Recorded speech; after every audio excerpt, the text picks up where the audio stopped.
Hello everyone, मैं प्रमोद सिंह राठौर आपको अपने चैनल राठौर एस्टेट में स्वागत करता हूं। पिछले लेक्चर में हमने आपको वैद्युत क्षेत्र की तीव्रता के बारे में बताया। आज का हमारा टॉपिक है इलेक्ट्रिक डाइपोल वैद्युत द्विध्रुव। बहुत इंपॉर्टेंट टॉपिक है कंपटीशन और बोर्ड पेपरों के लिए। इस पर हमको ध्यान देना है, आपको एकदम स्पष्ट समझ में आ जाएगा, जैसे पिछले टॉपिक आपको समझ में आ गए। वैद्युत द्विध्रुव हमने इसलिए देखो फिगर बना रही है, इलेक्ट्रिक डाइपोल है, प्लस क्यू और माइनस क्यू दो आवेश हैं, इनके बीच की दूरी 2l है। ये हमारा इलेक्ट्रिक डाइपोल है, वैद्युत द्विध्रुव। पहला प्रश्न उठता है कि व्हाट इज इलेक्ट्रिक डाइपोल, वैद्युत द्विध्रुव क्या है। बुक्स में आपने काफी डिफिनेशन पढ़ी होंगी, आप नोट कर सकते हैं। बहुत अच्छी डिफिनेशन में हम आपको बताने जा रहे हैं, बहुत शार्ट में। हमारे देखिए परिमाण में समान हैं और विजातीय आवेश हैं, और ये दूरी हमारी बहुत छोटी है, अल्पांश दूरी है।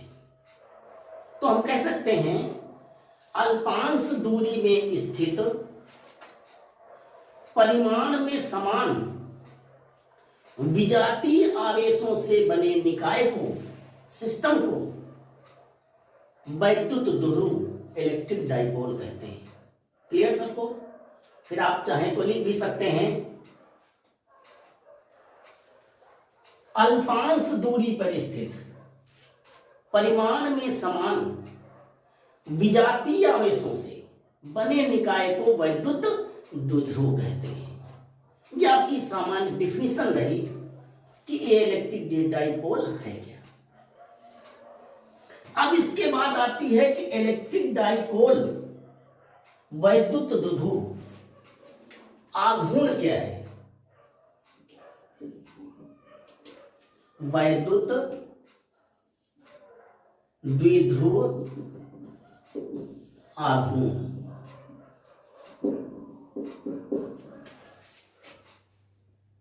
जिसे हम प्रायः वैद्युत द्विध्रुव आघूर्ण को हम स्मॉल p से डिनोट करते हैं। इसका हमारा फार्मूला होता है Q इंटू 2l।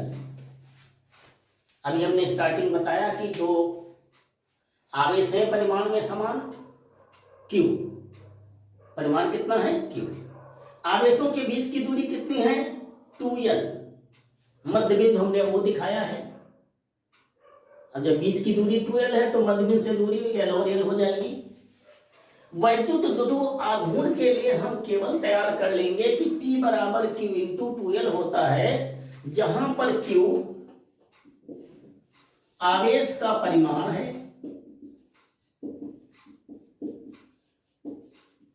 और 2l आवेशों के बीच की दूरी है। इतना हमने तैयार कर लिया।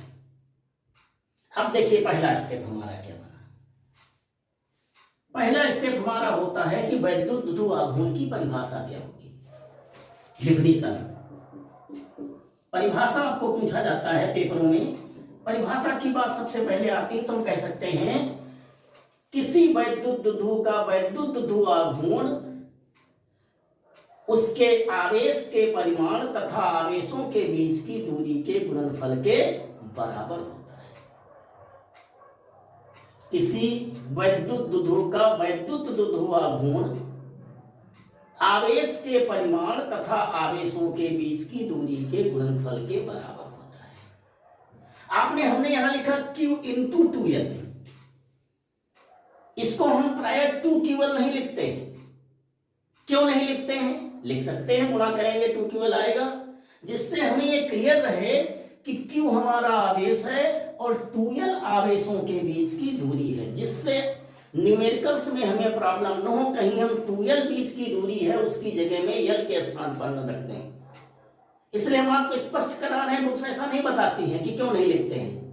आपकी सुविधा के लिए आप लिख सकते हैं, मगर सुविधा के लिए अगर हम एकदम Q इंटू 2L लिखें तो हमें अधिक स्पष्ट रहता है। एकदम Q आवेश है, 2L आवेशों के बीच की दूरी है, 2L आवेशों के बीच की दूरी, L नहीं, ध्यान रखना है, जिससे कि जब भी वैद्युत द्विध्रुव गुण हम निकालेंगे तो बड़ी आसानी से हम न्यूमेरिकल में कैलकुलेट कर लेंगे। पहली बात परिभाषा हो गई हमारी, वैद्युत द्विध्रुव का वैद्युत द्विध्रुव गुण उसके आवेश के परिमाण तथा आवेशों के बीच की दूरी के गुणनफल के बराबर होता। पहली बात हो गई हमारी।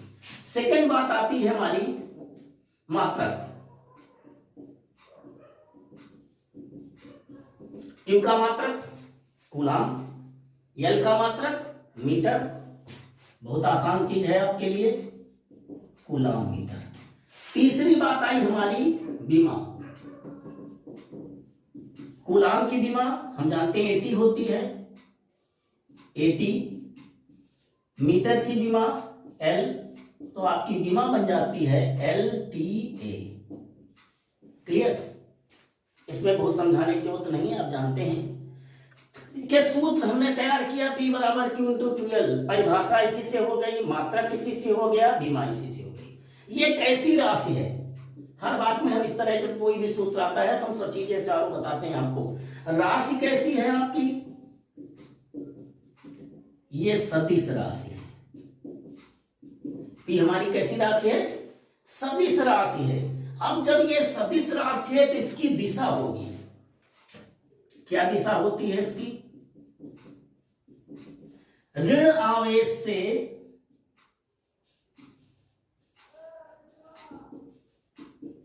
धन आवेश की ओर, ऋण आवेश से धन आवेश की ओर। मगर इतने से काम नहीं होगा, ये सामान्यतः हम ऋण आवेश से धन आवेश की ओर, पर बोलते कैसे हैं? ये द्विध्रुव अक्ष, दोनों आवेशों को मिलाने वाली रेखा को हम द्विध्रुव की अक्ष कहते हैं। तो द्विध्रुव अक्ष के अनुदिश, क्या बोलते हैं हम दिशा में? द्विध्रुव अक्ष के अनुदिश। थोड़ा समांतर कर देते हैं, लिख ही देते हैं आपको दिशा के लिए, यहां जोड़ देते हैं। दिशा के लिए हम लिख देते हैं आपको द्विध्रुव अक्ष के अनुदिश। ये लाइन हमारी इंपॉर्टेंट, इसको हम इसीलिए बाद में लिखा है कि प्रायः हम लोग गलती करते हैं, उसको हमने पहले क्यों नहीं लिखा है? क्यों प्रायः आप लोग बता देते हैं ऋण आवेश से धन आवेश की ओर। किताबें बताती हैं ऋण Q से प्लस Q की ओर। हम Q को बोल लें, कोई भी आवेश हो सकता है, परिमाण में समान अगर विजातीय आवेश है तो डाइपोल बनाएगा, इसलिए हमने लिया केवल आवेश। द्विध्रुव अक्ष के अनुदिश, अक्ष के बारे में होगा, द्विध्रुव अक्ष हमारा क्या है? आवेशों को मिलाने वाली रेखा, यहां पर AB है। द्विध्रुव अक्ष के अनुदिश ऋण आवेश से धन आवेश की ओर आपके वैद्युत द्विध्रुवाघूर्ण की दिशा होती है। इस तरह से आपका वैद्युत द्विध्रुवाघूर्ण पूर्णतया फाइनल हो गया।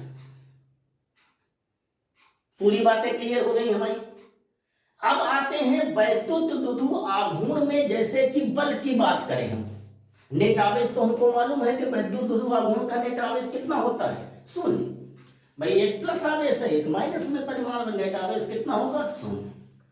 अब बल की बात अगर करें तो बल भी हमारा प्लस Q आवेश के कारण, यह बराबर Q लगेगा माइनस Q के कारण भी माइनस Q, केवल दिशा एक दूसरे की होगी, विपरीत होगी, इसलिए नेट बल भी इलेक्ट्रिक डाइपोल में प्रायः शून्य ही होता है। अब हम आते हैं एक समान वैद्युत क्षेत्र में वैद्युत द्विध्रुव पर लगने वाला बल आघूर्ण, इसकी बात करते हैं। देखते हैं, देखिए आपका फिगर दूसरा बना हुआ है, इसलिए एक समान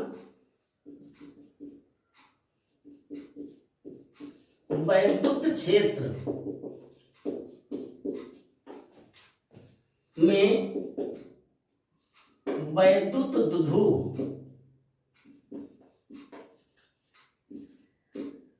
द्विध्रुव पर लगने वाला बल आघूर्ण।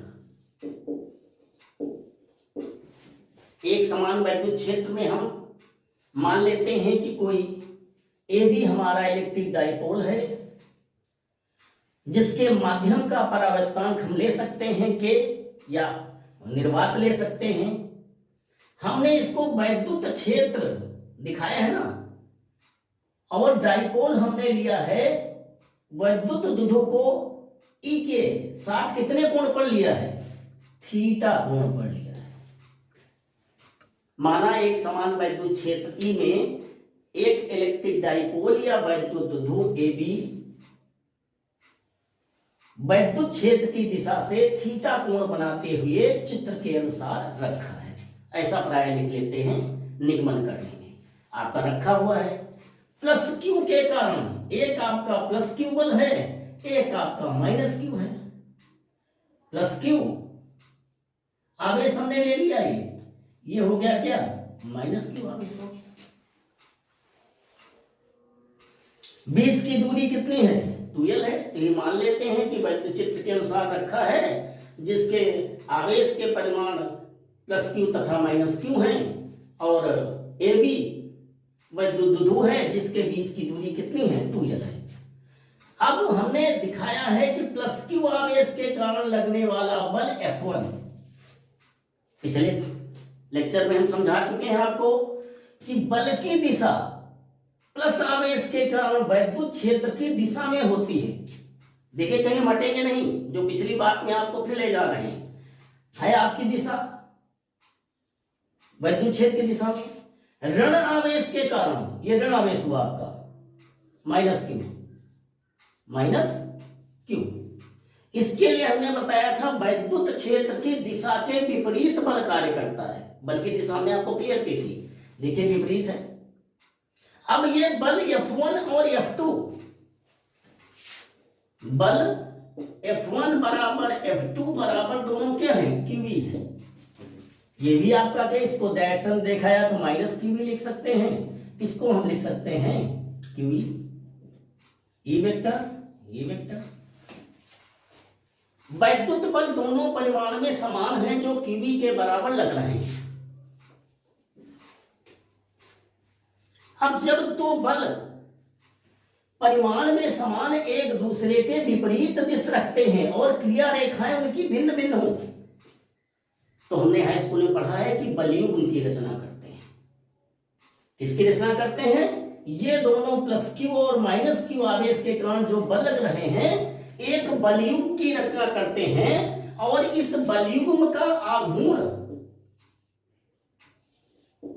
जिसे हम टो या टाउ बोलते हैं, टाउ हो, तो हम जानते हैं कि बलाघूर्ण बराबर होता है बल गुणित लंबवत बीच की दूरी, बलों के बीच की लंबवत दूरी। लंबवत दूरी है, हमने लंब खींच दिया है bn, जिसका मान कितना होगा, 2l sin theta.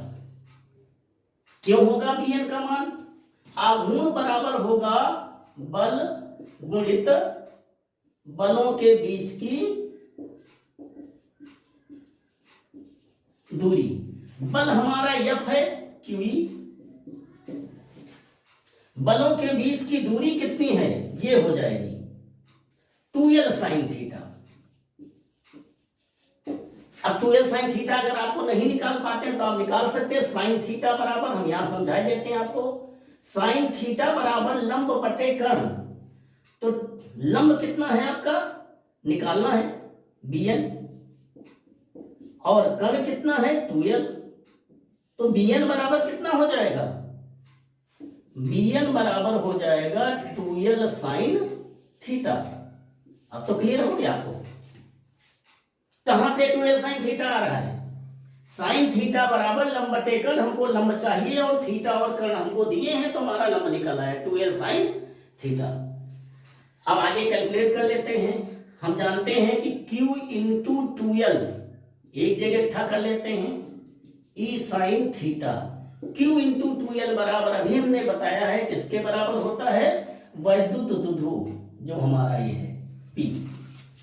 Q into 2l बराबर P हो जाएगा, इंटू E हो जाएगा sin थीटा तो टाउ बराबर हमारा फार्मूला बन गया पी साइन थीटा। ये आपको क्लियर है कि P बराबर क्या होता है, Q इंटू 2L, हमने लिख दिया इसलिए ब्रैकेट में। फिर इस तरह से वैद्युत ध्रुव पर लगने वाला बलाघूर्ण आपको कैलकुलेट हो गया।